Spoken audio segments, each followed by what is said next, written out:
Ahoy friends, welcome to Building the Alpha Dory. I'm Dan, and this is a project to build a 1890s era racing dory. This morning we're going to be looking to get the garboard plank beveled, the starboard garboard.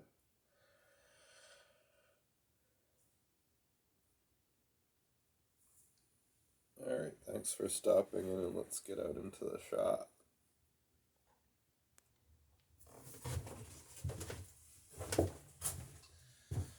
Alright, so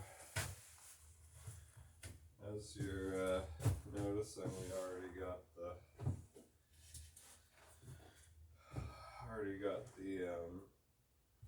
garboard plank into the shop. Last video, I believe we were outside cutting this curve, sort of trimming off the excess garboard before we hang it. So the next thing is to get this board beveled, and for that we're going to start with this little gauge, which is set at 1 1/8 inches. You can see here's the blade that scribes the line, and we'll just put this surface against the edge of the plank and run right along it like this, creating a pretty decent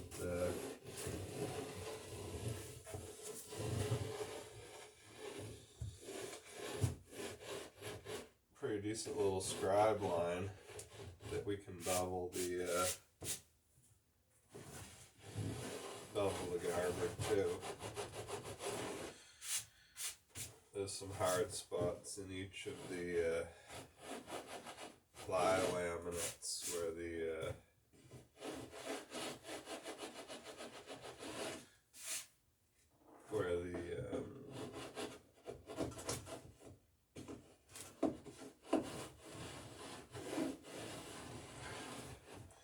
grain of the rings of the tree,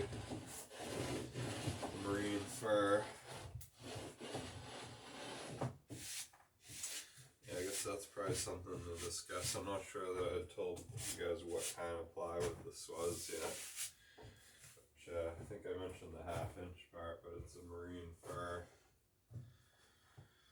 This stuff is produced in the USA, available locally at a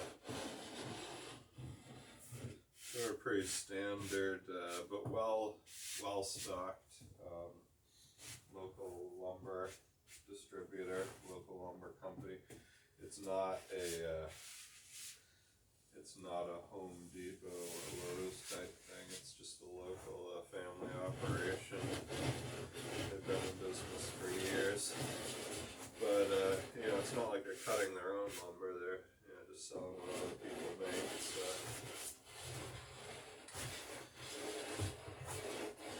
really decent prices. I was kind of dreading what the price would be, with all the talk recently of inflation concerns and whatnot. But it was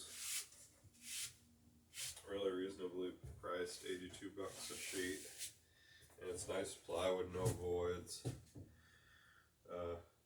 All the knot holes in all the knots in the external plies are drilled and bird's eye splice glued in. Alright, so there we go. That's got this beveled, and we'll keep this right here and use this same setting on each and every other plank that we put on the boat. And this is a good gauge to determine just how much of an overlap we're going to end up with on each of the planks.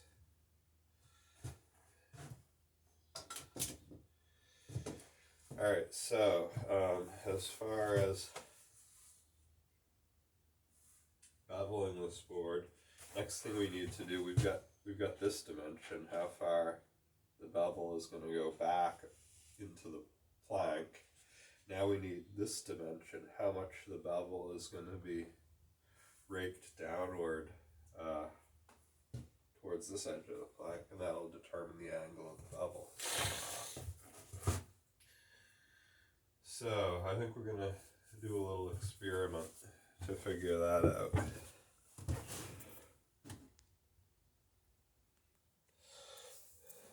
Alright, so the first part of the experiment is to try and guesstimate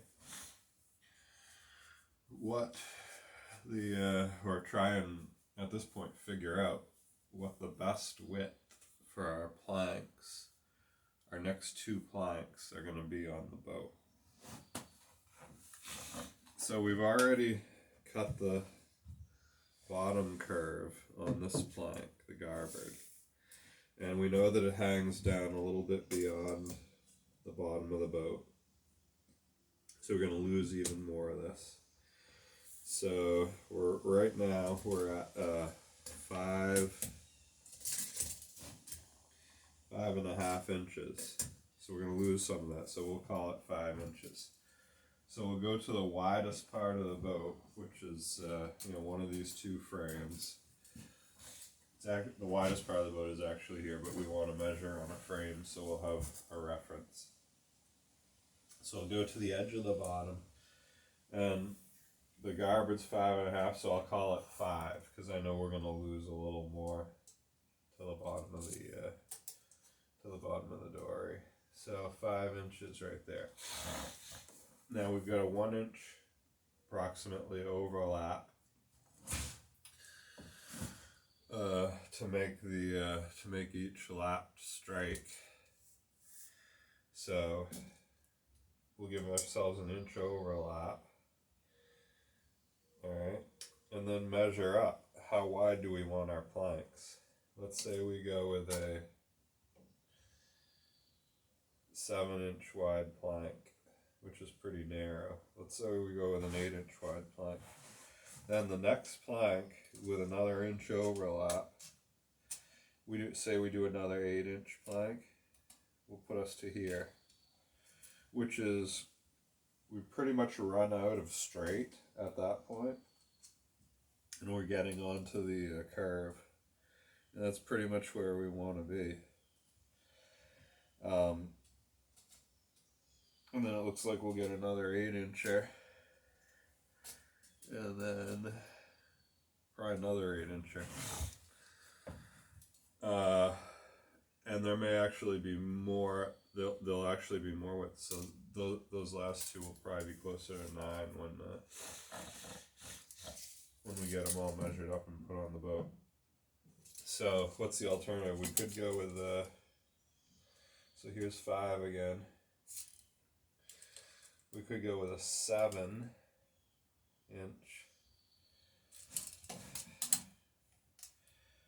and then a 7-inch, and then, like I said, we'll go a little wider there. So then the knuckle would go with an 8-inch. Yeah, so we honestly could probably get away with 7-inch planks.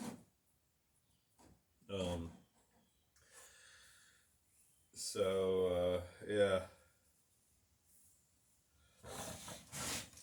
And the narrower you can get your planks, then the more planks you're going to get out of a single board. Because getting 2 8-inch planks out of a board is quite a bit more difficult than getting 2 7-inch planks, because you need 2 more inches of good wood in that board to get the 8 inches. So for the time being, for our little experiment here, let's just call it 7.5, because we're not sure exactly how far we're going to go. So, snag a pencil. going right here.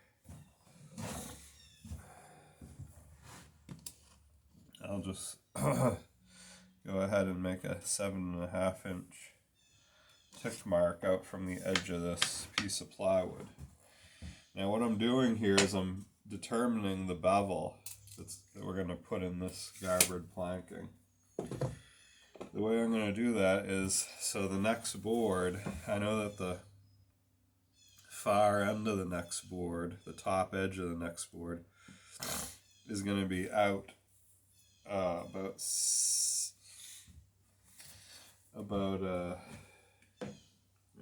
actually, so 7. This is what I needed to do. No reason to put the mark on the plywood. Okay, so here's 7.5 inches on the T-square. This thing's at 7.5 inches. So this is our next plank. This here is the plank, is this plank that's going to be on the boat, on the frame, and the frame is straight. So really our garboard plank is now representing our frame in this model. And this is how the plank is going to lay against the frame and the garboard plywood that we're putting on. Now I can look down here, and I know that the plank ends where the right angle is on the square, and I can see. So the bevel from here to here is a really close approximation of the bevel that this plank is going to make on the boat. And you can see, once I cut the bevel down, it's going to like maybe change by 1/2 degree or something, but the width of that space there is the amount of wood that I need to remove off this bevel to get this plank to lay smooth against this plank and then touch the frame up at its top edge. So that was the amount of that bevel. The amount of the gap there was a little less than 1/8 of an inch. It was about the width of a ply, kind of strong width of a ply. So that's going to be my gauge. I'm going to take this down to, I'm going to go through the first ply thickness and about halfway through the second ply.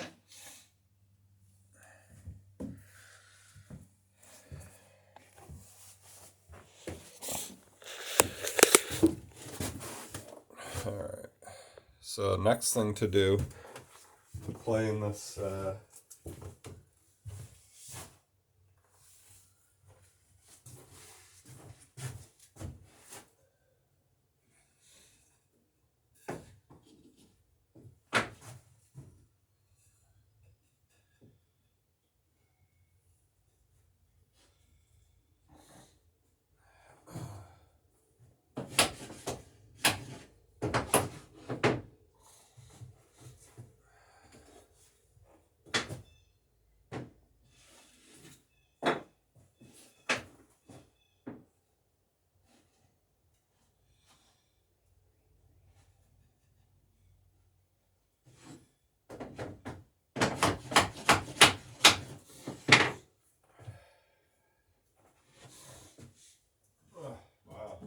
some sort of an allergy going on this morning.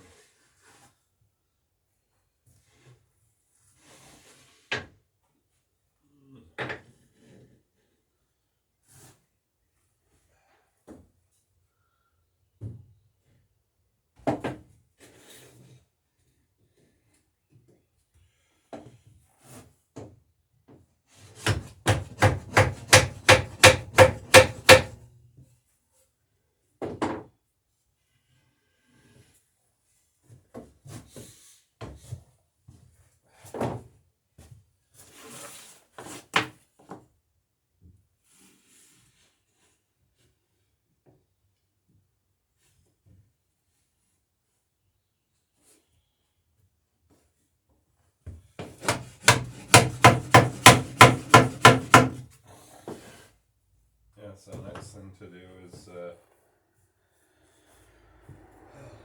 snag my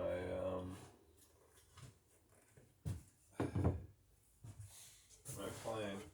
Oh yeah, and the last thing on cutting this bevel is so for the last approximately 3 feet of each plank, we're going to want to do what's I don't know, typically referred to as a rolling bevel, but I kind of take a little bit more simplistic view of it.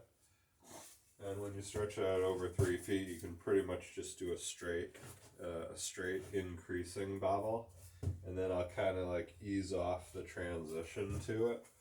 So it might be a little bit of a cheater bevel, but what I do is I just take a straight edge from 3 feet, and I'll strike a mark, which I've already done here, that starts at the height of how deep I'm going with my full length bevel, and then I'll bring it down to well, on this I left it the thickness of the outside edge ply. You don't want to feather edge this board. You want to leave like maybe an 1/8 of an inch of meat on the edge of this, on either end.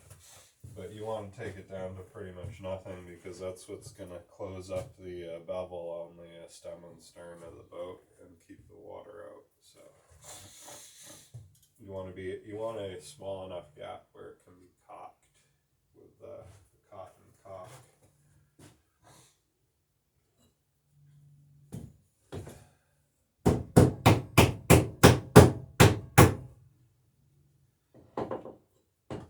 Alright, let's get to it.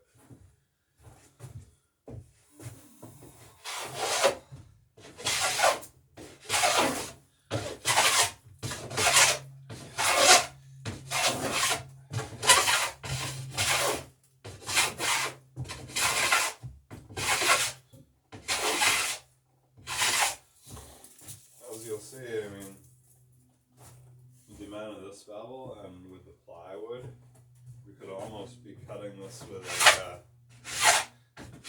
a belt sander.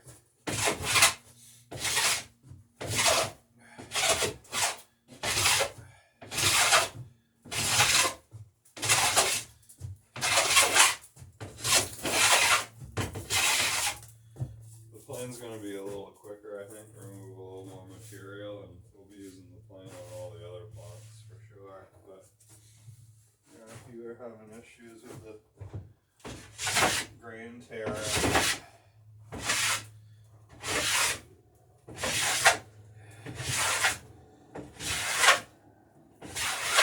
you could definitely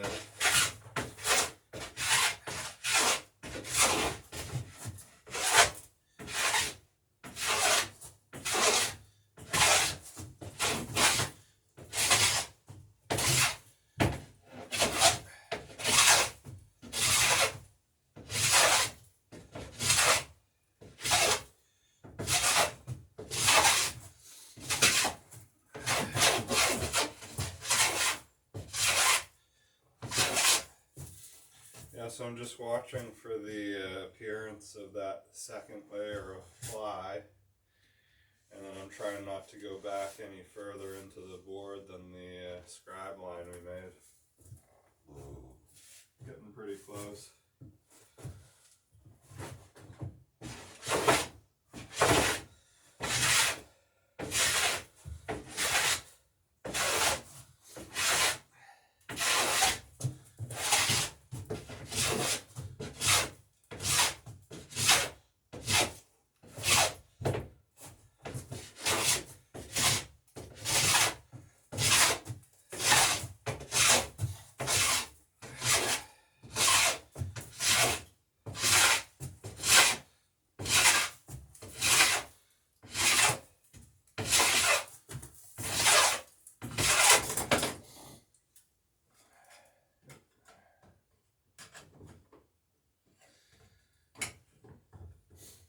Yeah, so this is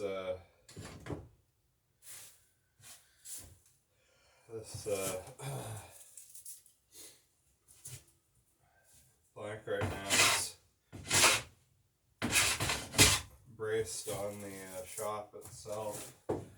So actually moving the shop a little bit as I'm cutting it.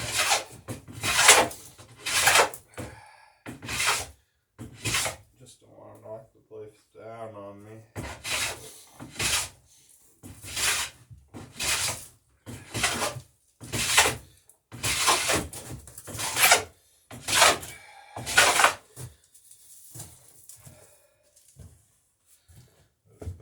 Standing since around 1900, so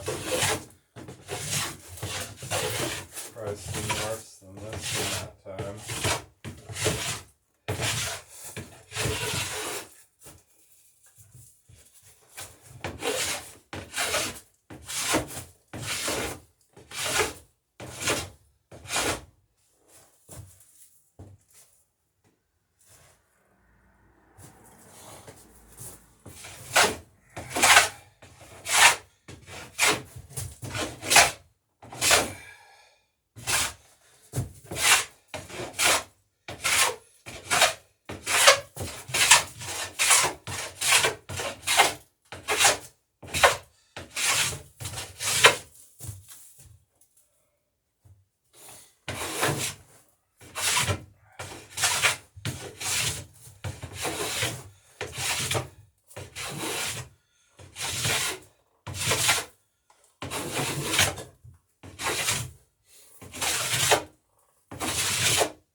Yeah, so one of the nice things with a plywood garboard is down at these ends here. Down at these ends here where the garboard gets really wide, is you've got plywood here, so you got grain running in two directions, so that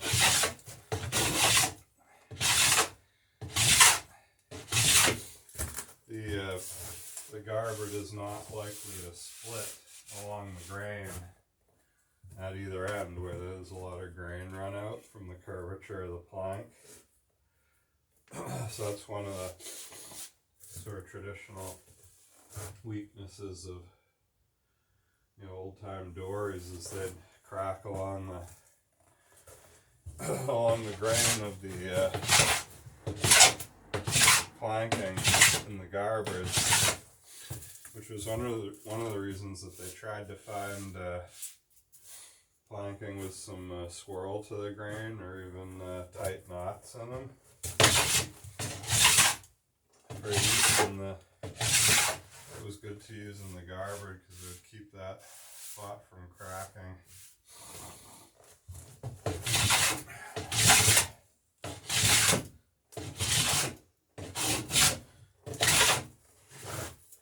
Alright, so at this point I'm getting into that transition we were talking about, the rolling bevels that do the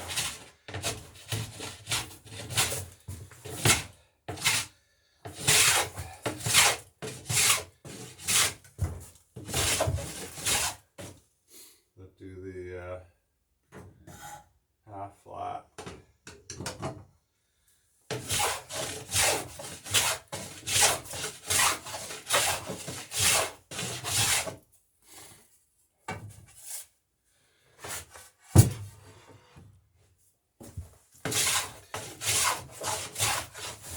So this is the first alpha garboard I've done on this bench.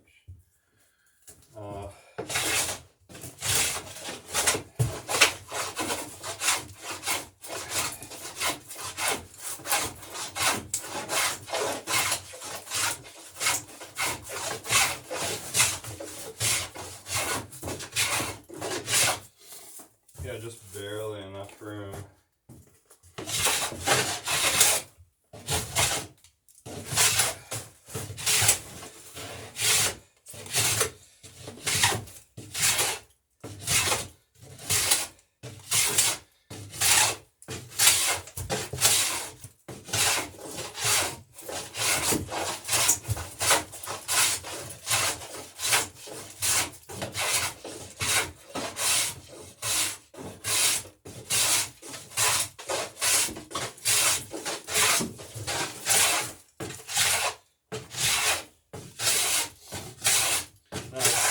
everybody, when they're considering building a dory, they start freaking out about these rolling bevels.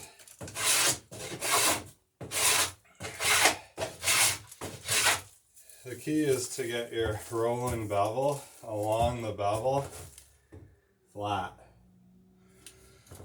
Now you start having kind of less than ideal outcomes when you end up with a rolling bevel that instead of rolling in this plane, it's rolling in this plane. So it ends up being a bowed bevel surface because you're trying to roll your bevel.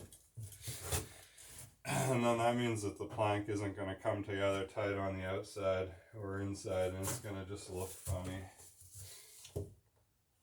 So, yeah, that's what I'm taking out right now. But you can see this isn't a big deal. Just read the book and do what John Gardner says. And,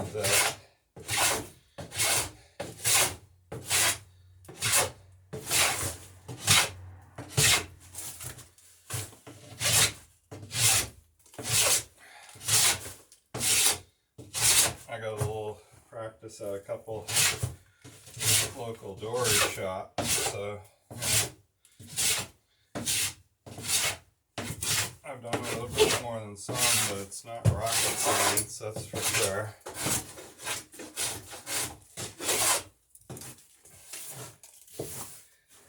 And I'm just keeping an eye on my pencil line, which is, a good guide, and then I'm making sure I don't feather this edge too much.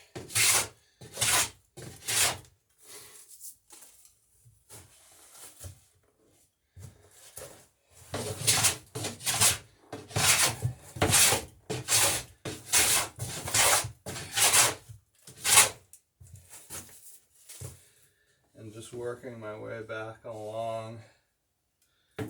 Oh. Yeah,